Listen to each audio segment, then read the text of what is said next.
कि आप लोग जैसे जानते हैं कि मेरा विलेज ऐबरनपुर है, डिस्ट्रिक्ट सुल्तानपुर, विलेज ऐबरनपुर, एनी जिला सुल्तानपुर, गांव ऐबरनपुर। हमारा जो है ये बिरसिनपुर से सेमरी के बीचों बीच में एक दुर्गा नगर चौराहा पड़ता है और चौराहे के बीच में बहुत बड़ा एक विशाल दुर्गा जी का मंदिर है। उसके पीछे से ठीक रास्ता जा रहा है ऐबरनपुर के लिए। आई होप आप सभी को सबंध पसंद आ गया होगा और आप लोग इतने पर्चे से रिलेटेड नहीं होंगे जो आपको बताए। लेकिन अब ये रास्ता ऐबरनपुर गांव में जा रहा और अब ऐबरनपुर गांव की हम आपको स्थिति बताते हैं और उनकी बयां करते हैं। पहले वो कौन सी सुविधाएं थी कि जो नहीं थी और आज वो कौन सी सुविधाएं हैं जो हो गई हैं और वो कैसे संभव हुआ, उसके पीछे कड़ी मेहनत किसका था और उनके पीछे लगन किसका था और आज के टाइम पे क्या चीज होने वाला है और किस चीज की अभी आवश्यकता है। इन सब ढेर सारी चीजों के बारे में हम बात करेंगे। तो पहले हम लोग जब छोटे छोटे रहते थे तो दुर्गा नगर में अच्छी भली बात हमें पता है कि दुर्गा नगर में मंदिर में रामलीला होता था। तो हमारे गांव क्षेत्र के जितने भी बंदे थे बहुत दूर दूर से रामलीला देखने जाते थे, बड़ा आनंद आता था। हम खुद स्वयं जाते थे।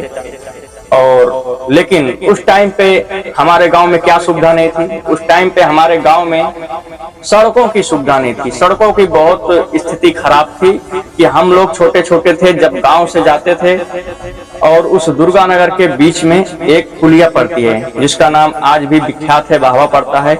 वहां पे इतना ज्यादा गहरा गड्ढा हुआ करता था कि हम लोग को कपड़ा निकाल के यानी कि पैंट निकाल करके फिर उस पानी में हल के रात को, क्योंकि रामलीला का प्रोग्राम रात में होता था, तो हम लोग रात में पानी में हल करके रामलीला देखने के लिए जाकर किया करते थे। हमारे गांव के सभी लोग इस चीज से आप लोग परिचय होंगे कि जब उस टाइम पे दुर्गा नगर में रामलीला का प्रोग्राम होता था तो हमारे गांव की सड़कें बहुत खराब थी। सड़कों से हमारा जो गांव था वो बिल्कुल एकदम बेकार था, क्योंकि किसी को भी बाहर से भी आना पड़ता था या जाना पड़ता था। हम लोग को भी किसी परिस्थिति में आना जाना पड़ता था, बहुत कठिनाइयों को सामना करना पड़ता था। उस टाइम पे हम लोग जब रामलीला का प्रोग्राम देखने जाते थे 12-12 1-1 बजे रात में पैंट निकाल के पानी में हल करके रामलीला को देखने जाया किया करता था। लेकिन आज बहुत बेहतरीन सड़क बन गया। आप ट्रक लेके जाइए, 4 व्हीलर लेके जाइए, आप आपातकालीन में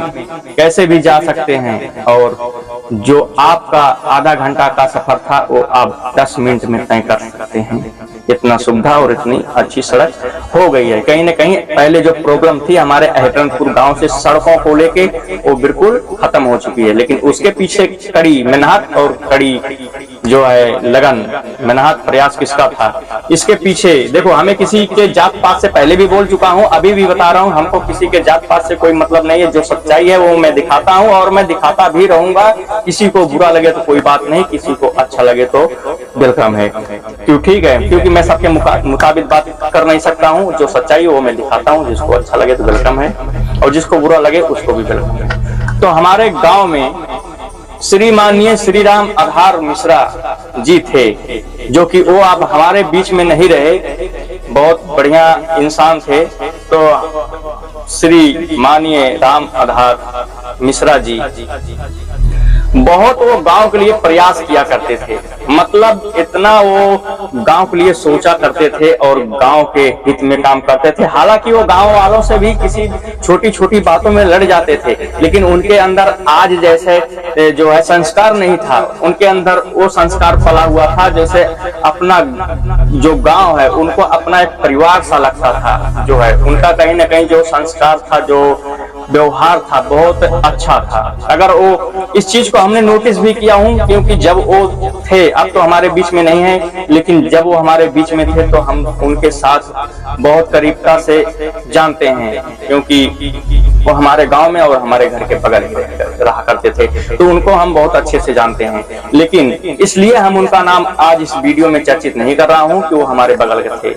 उनका नाम चर्चित करना वाजिब है और वो उस लायक थे, क्योंकि वो आज नहीं हम लोग के बीच में, लेकिन केवल वो नहीं है, लेकिन उनकी यादगारें और उनके वो जो काम बहुत ढेर सारे कर गए हैं वो अभी जिंदा है।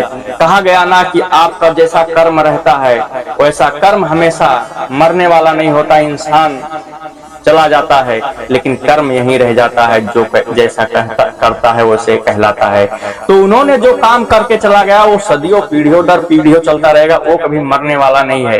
तो उन्होंने हमारे गांव के लिए एक बहुत अच्छी चीजें की है। चलो मैं थोड़ा सा पीछे लौटता हूँ कि किस चीज में बात कर रहा था, कि वो ऐसा इंसान थे कि अगर आज आपसे लड़ाई कर लिए तो वो शाम तक अगर फिर वापसी घूमते आपको नजर आ जाते थे तो फिर पुनः अपने आप ही वो बोलते थे, क्योंकि जब वो बोलते थे तो शायद किसी बात को लेके कहीं न कहीं उनके मन में किसी चीज को लेके गुस्सा या जो है गलत चीजों को देखते थे वो बोलते थे। अगर वो गलत किसी भी चीज को देखते थे या गलत किसी लड़कों के भी करते देखते थे किसी के बच्चे को, तो वो डांटते थे, बोलते थे। ये बहुत अच्छी बात थी। लेकिन आज के टाइम किसी का भी लड़का कुछ भी कर रहा हो कोई नहीं बोलता है। लेकिन क्यों नहीं बोलता था, उसका भी रीजन, उसका भी कारण बताया था। पहले का समय दौर कुछ और था पहले का, और आज का समय दौर कुछ और है। तो पहले का समय ऐसा हुआ करता था, अगर कोई किसी का बच्चा गलत कर रहा है तो अगर कोई मार भी देता था तो कोई ओरहन लेके नहीं जाता था, उन बातों को समझता था। लेकिन अगर आज किसी अच्छे काम के लिए भी अगर किसी के बच्चे को एक झापड़ भी मार दोगे तो हो सकता शाम तक उसके और आपके बीच में लाठियां चल जाएं, लड़ाई हो सकती है, ठीक है। लेकिन पहला ऐसा नहीं था। तो वो जो श्री माननीय रामधार मिश्रा जी थे हमारे गांव में, वो किन किन कामों में अपना भूमिका निभाया, तो सबसे पहले हम आज शुरू करते हैं सड़कों से। जो दुर्गानगर से हमारे गांव तक सड़कें आई हैं, पहले सड़कों की स्थिति बहुत खराब थी। आने जाने के लिए लोगों के शादी विवाह में या परेशानी में कोई बीमार भी हो जाता था तो इमरजेंसी में जाने के लिए बहुत सामना करना पड़ता था। शादी विवाह होती थी तो गाड़ियां बाहा के उस पार ही रुक जाती थी, वहां से आदमी पैदल आता था। यह सतता है, आप सभी को पता होगा, ठीक है। तो वहां से यहाँ तक सड़क लाने में बहुत ज्यादा प्रयास और मेहनत श्री माननीय रामधार मिश्रा जी किए थे, और ये सड़क आज उनकी देन है जो यहाँ तक आया। अब सड़क आ जाने के बाद अब उसका रिपेयर ठेका, मतलब कुछ भी आदमी करे या उसमें और चौड़ाई का डेवलप हो जाए या उसका कोड बार बार किया जाए, ये माने नहीं रखता। माने ये रखता है कि उसका निर्माण किसने किया, उसका निर्माण जिसने किया वहां तक लाया। अगर आज वो उसका यहाँ तक पास नहीं हुआ होता, वो पास नहीं करवाते, उसका निर्माण यहाँ तक नहीं हुआ होता, तो आप उसमें डेवलप नहीं कर सकते थे। लेकिन अगर वो चीजें पास हुई, दुर्गानगर चौराहा से अहबरनपुर गांव तक के सड़कें आई, तो उस सड़कों को लाने के लिए बहुत कड़ी मेहनत और अपनी भूमिका निभाए थे हमारे बीच श्री माननीय रामधार मिश्रा जी। तो उनको हम बहुत बहुत धन्यवाद देना चाहूंगा, ऐसे इंसानों को कि जो अपने हित के लिए ना सोचकर वो हमेशा अपने सारे समाज, अपने गांव वालों के हित का ही काम करते थे। ऐसा मैं क्यों कह रहा हूं कि जो सड़कें आई उनके पीछे का जो उनका मेहनत था और प्रयास था, हर किसी के जिंदगी में अपनापन और अपने कामों के पीछे वर्क काम करता है। लेकिन उन्होंने खास अपने लिए आज तक एक घर नहीं बनाए थे, उन्होंने समाज और गांव के पीछे वो अपना वक्त गुजार दिए। और आज तक वो पर्सनल अपना कोई एक मकान नहीं बनाए थे, जो उनका पुराना मकान था वो उसी में रहते थे। लेकिन अगर वो चाहते तो अपना मकान, अपना बिजनेस, अपना बहुत ढेर सारी चीजें कर सकते थे। लेकिन उन्होंने अपने गांव वालों की सुविधा और गांव वाले के प्यार में हमेशा रहते थे, तो इसलिए वो हमेशा जो भी निर्णय लेते थे, जो भी प्रयास करते वो सोचते थे हमारे गाँव के हित में हो। तो वो सड़क लाए, इसके लिए बहुत बहुत धन्यवाद है उनका। और हमारे गांव में दूसरा काम जो प्राइमरी स्कूल है, आप सभी को पता है, सभी के बच्चे उसमें शिक्षित हो रहे हैं। लेकिन इसमें भी हमारे जो गांव में प्राइमरी स्कूल आया है, इसके पीछे बहुत ज्यादा परिश्रम और बहुत ज्यादा जो है मेहनत हमारे श्री माननीय श्री रामधार मिश्रा जी का था, कि जो हमारे बीच वो आज स्कूल दिख रहा है और हमारे बच्चे शिक्षित हो रहे हैं, घर से 5 मिनट पहले निकल के जाके शिक्षा ग्रहण कर रहे हैं। इसके पीछे बहुत बड़ा मेहनत और बहुत बड़ा जो है परिश्रम था हमारे श्री माननीय राम आधार मिश्रा जी का। तो उनको मैं बार बार प्रणाम कहूंगा। और ऐसे युवा आदमी को हमेशा अपने गांव के बीच में रहने की आवश्यकता होती है, लेकिन हम उन सारी चीजों को नहीं कहेंगे जो आप सभी को तकलीफ पहुंचाए। चलो मैं वो चीज के बारे में आज बात करूंगा जो सत्यता है, सिर्फ कि वो जो स्कूल हमारे बीच में आया, वो स्कूल जा रहा था हड़वा पे। मानना ऐसा है, बताया जा रहा है कि वो स्कूल को पास करने वाले थे हड़वा में, लेकिन इन्होंने बहुत ज्यादा प्रयास के बाद जो कि जब वो स्कूल पास हुआ था तो उस टाइम पे उनके लड़की का शादी भी था। और जब वो स्कूल पास कराया गया तब उनके लड़की का शादी भी था, लेकिन शादी को मात्र बचे थे 2 दिन से 3 दिन, 3 दिन से 2 दिन। आदमी आज के टाइम में और पहले के भी टाइम में कुछ युवा कैसे थे कि जिनके घर में शादियां पड़ी होंगी वो अपने काम और अपने घर और हर चीज की व्यवस्थित में लगे होंगे, लेकिन हमारे श्री माननीय राम आधार मिश्रा जी कभी शादी के बारे में उन्होंने फोकस नहीं किया। उनका फोकस पूरा का पूरा स्कूल पे नियंत्रित था कि हमारे गांव में स्कूल आना चाहिए। और उस टाइम पे पैसों की भी परिस्थितियां बहुत ज्यादा खराब हुआ करती थी हर किसी के पास। माना कि आज के टाइम पे हर किसी के घर में 2-4 कमाने वाले हैं, लेकिन पहले के टाइम में क्या हुआ करता था कि सब गांव में रहते थे, सब घर पे रहते थे, तो हर किसी के पास, एक आदमी के पास नहीं, हर किसी के पास पैसों की बहुत परिस्थिति खराब हुआ करती थी।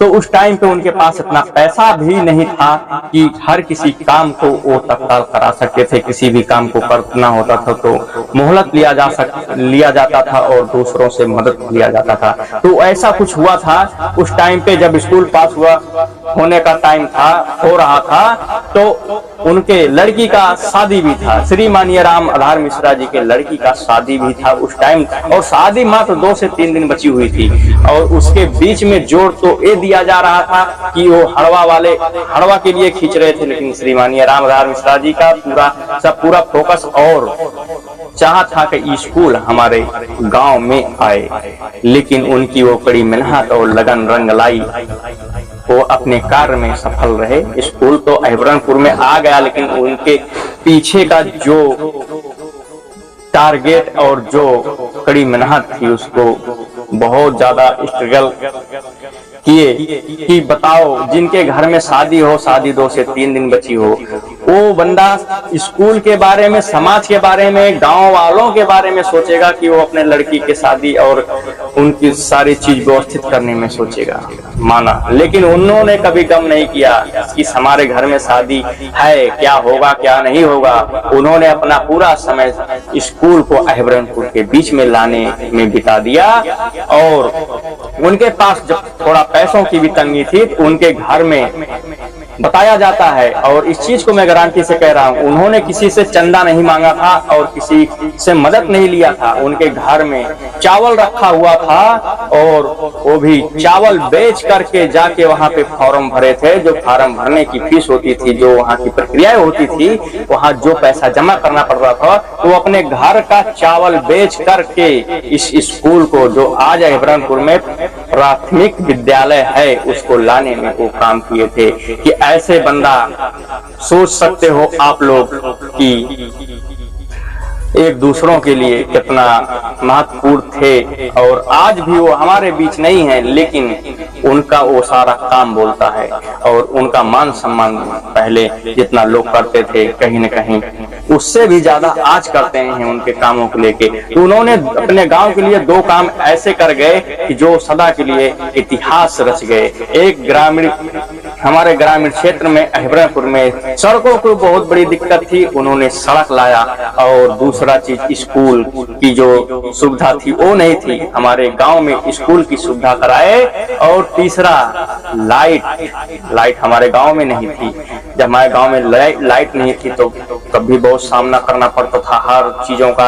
हालांकि इतना यंत्र नहीं था कि जो पहले बिजली से चलता था, लेकिन हालांकि सब किसी को बिजली की आवश्यकता और चाहत थी कि हमारे गांव में भी लाइट है। तो खास उस लाइट के पीछे भी बहुत कड़ी मेहनत रही हमारे बीच श्री माननीय रामधारी मिश्रा जी का। तो अगर इस वीडियो को आप लोग देखे होंगे और देख रहे हैं, तो अगर आप हमारे चैनल पर नए हैं तो चैनल को अभी सब्सक्राइब करें, ताकि ऐसा अपडेट आप तक मैं पहुंचाता रहूं आपके बीच। और अगर इस वीडियो से आप हमारे सहमत हैं, कमेंट बॉक्स में जरूर बताएं। और अगर आप सबकी सहमति मिली कि हाँ वाकई में हमारे बीच श्री रामधारी मिश्रा जी ने ऐसा काम किया है और उनके अंदर ऐसा काबिलियत थी, अगर ऐसा पता है आप लोग कमेंट में बताओगे, तो मैं भी उस गांव का एक नागरिक होने के कारण उनका स्मारक बनवाने का काम करूंगा।